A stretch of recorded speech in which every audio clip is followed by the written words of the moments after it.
السلام علیکم، میں ہوں شاہین اور آپ دیکھ رہے ہیں آشیانہ شاہین کا۔ جیتے رہیے، ہنستے رہیے، مسکراتے رہیے بھائی۔ اور جو ہے اگر ابھی تک آپ نے میرے چینل آشیانہ شاہین کو سبسکرائب نہیں کیا نا تو جلدی سے کر دیجئے سبسکرائب، اور پسند آ جائے میری باتیں تو لائک اور شیئر بھی کر دیجئے گا۔ آج میں سنانے والی ہوں آپ کو ایک لکڑہارے کی کہانی۔ لکڑہارا آپ میں سے بہت سے لوگوں کو پتہ ہے نا لکڑہارا کیا ہوتا ہے، اور بہت سے لوگوں کو نہیں پتہ۔ جن کو نہیں پتہ نا ان کو بتا رہی ہوں کہ پرانے زمانے میں ایسا ہوتا تھا کہ لوگ جنگل جاتے تھے، لکڑیاں کاٹتے تھے اور شہر جا کر بیچتے تھے۔ اس سے جو پیسہ آتا تھا اس سے اپنا روزی روٹی کا انتظام کرتے تھے۔ وہی ہوتا ہے لکڑہارا، جو جنگل سے لکڑیاں کاٹ کر لاتا ہے۔ تو اسی طرح ایک لکڑہارا تھا، وہ اپنے شاگرد کے ساتھ لکڑیاں کاٹنے میں مصروف تھا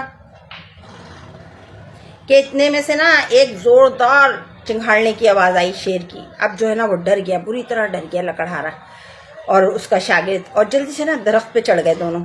درخت پہ چڑھ کے نا شیر کو دیکھنے لگے کہ آخر اب یہ کرے گا کیا۔ شیر جب آیا تو اس کے منہ میں نا ایک ہرن دبا ہوا تھا۔ شیر پیڑ کے نیچے بیٹھا اور خوب سکون سے پیٹ بھر کے اس نے گوشت کھایا، اور اس کے بعد جب وہ خوب سیر ہو چکا نا کھانا کھا کے تو ایک طرف چلا گیا۔ ابھی تھوڑی ہی دیر گزری تھی کہ ایک لومڑی آئی لنگڑاتی ہوئی، کمزور لاغر، اور بیٹھ کے وہ بچا ہوا گوشت کھانے لگی۔ بچا کچھا کھانا کھا کے وہ بھی ایک طرف چل دی تو بہت سارے گرد اور وہ چیلے وغیرہ آ گئے اور اس جانور کو کھانے لگے، ہرن کو۔ یہ لوگ منظر دیکھ رہے تھے، اوپر سے نیچے اتر کر آئے۔ جب نیچے اترے نا تو استاد نے کلہاڑی لی اور ایک طرف پھینک دی اور کہا بھائی میں کیوں محنت کروں، اللہ تعالیٰ دے رہا ہے نا لومڑی کو بھی۔ لومڑی کمزور بھی ہے، لاغر بھی ہے، لنگڑی بھی ہے، اس نے تو کوئی شکار نہیں کیا، شکار کرنے میں محنت نہیں کری، اور اس کو اللہ تعالیٰ نے رزق دیا نا، رازق تو میرا رب ہے، میں تو بھائی عبادت کروں گا، میں تو نہیں کرتا محنت۔ شاگرد جو تھا نا اس نے وہ کلہاڑی کو اٹھا لیا، شاگرد اپنے گھر چلا گیا اور استاد صاحب اپنے گھر چلے گئے۔ دوسرا دن ہوا، شاگرد جنگل میں پہنچا، اس نے لکڑیاں کاٹنی شروع کر دی۔ بہت ساری لکڑیاں کاٹنے کے بعد شہر چلا گیا۔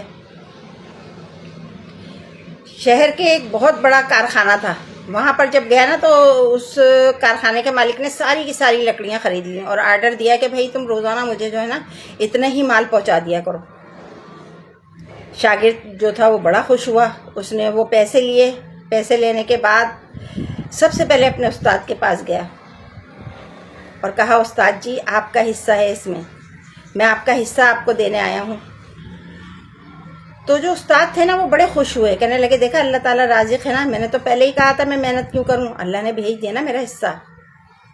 شاگرد خاموش ہو گیا اور گھر آ کر جو اپنے خرچے کے پیسے تھے اس نے وہ نکالے، غریبوں محتاجوں کے نکالے، اور اس کے بعد جو جمع کرنے تھے وہ جمع کر دیے۔ روزانہ کا یہی معمول تھا کہ وہ صبح جاتا لکڑیاں کاٹتا اور جو پیسہ آتا اس کا حساب کتاب یہی رکھتا کہ روزانہ استاد صاحب کو بھی دیتا، محتاجوں اور فقیروں کو بھی کھانا کھلاتا، جو بچ جاتا وہ جمع کر دیتا کھانا کھانے کے بعد۔ دن گزرتے چلے گئے۔ ایک وقت ایسا آیا کہ شاگرد جو تھا نا وہ استاد صاحب کے پاس گیا اور کہا استاد محترم آج میں آپ کو حصہ دینے تو آیا ہی ہوں لیکن آپ کو لینے بھی آیا ہوں، آپ میرے ساتھ چلیں۔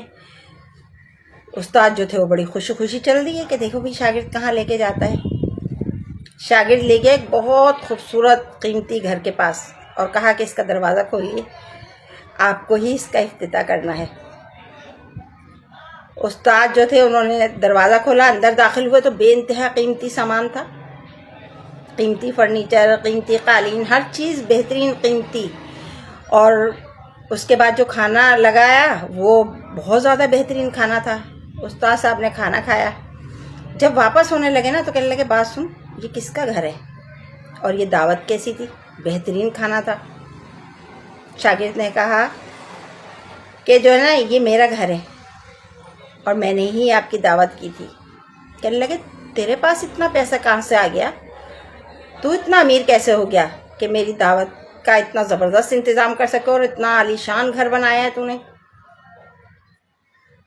شاگرد جو تھا وہ مسکرانے لگا اور اندر گیا اور کلہاڑی لے کے آیا، کہنے لگا استاد سے کہ یہ ہے میری وہ ساتھی جس نے مجھے یہاں تک پہنچایا ہے، میں دن رات محنت کرتا رہا، آپ کا حصہ آپ کو پہنچاتا رہا اور غریبوں محتاجوں کا حصہ غریبوں اور محتاجوں کو پہنچاتا رہا، تو آج اللہ تعالیٰ نے مجھے اس قابل کیا ہے کہ میں اس گھر میں رہنے کے قابل ہو سکا، اتنا اچھا کھانا کھانے کے قابل ہو سکا۔ بس اتنی سی بات ہے کہ جب میں لکڑیاں کاٹ کر لے جاتا تھا نا اور بیچتا تھا، اس سے بڑا جس کارخانے میں، اب اس کارخانے سے بڑا میرا اپنا کارخانہ ہے۔ میری محنت کا پھل اللہ تعالیٰ نے یہ دیا ہے، اور یہ سب کچھ جو ہے نا اس کلہاڑی کے بدلے ہوا ہے جو آپ نے پھینک دی تھی۔ اب جو استاد تھے نا ان کو بہت رونا آیا، گھر آ گئے خاموشی سے، اور گھر آ کے رونے لگے، چیخنے لگے، چلانے لگے کہ یہ میں نے کیا کیا ہے کہ میں نے کلہاڑی پھینک دی۔ آج میرے پاس بھی اتنا پیسہ ہوتا اگر میں محنت کر رہا ہوتا، کیونکہ اللہ تعالیٰ نے کہا ہے نا کہ محنت کر کے کماؤ، میں تمہیں دوں گا، اور صرف اپنے لیے نہیں کماؤ۔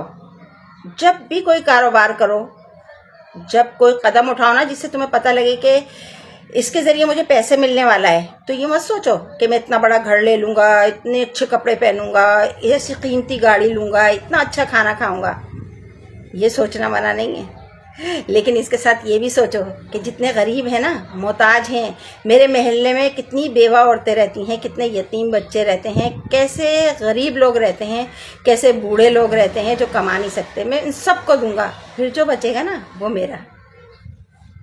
پھر دیکھیے کیسے کاروبار نہیں چلتا، پھر دیکھیے آپ کیسے ترقی نہیں کرتے۔ محنت کریں اور اللہ پہ توکل کریں، لیکن اس کے احکامات جو ہے نا اس کو نظر انداز نہ کریں کہ صرف میں نے تمہیں دیا ہے نا، صرف تمہارے لیے نہیں دیا۔ میرے بندوں کا بھی خیال کرو، میرے بندوں کو بھی پہنچاؤ وہ روزی جو میں نے تمہارے ہاتھ میں دیے۔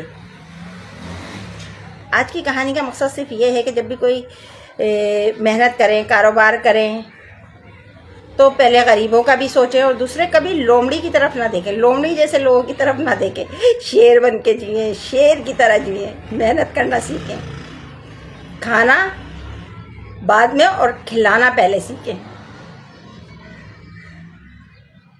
کامیاب رہیں گے۔ آج کے لیے اتنا ہی، زندگی رہی نا تو انشاءاللہ تعالیٰ پھر ملوں گی۔ اللہ حافظ۔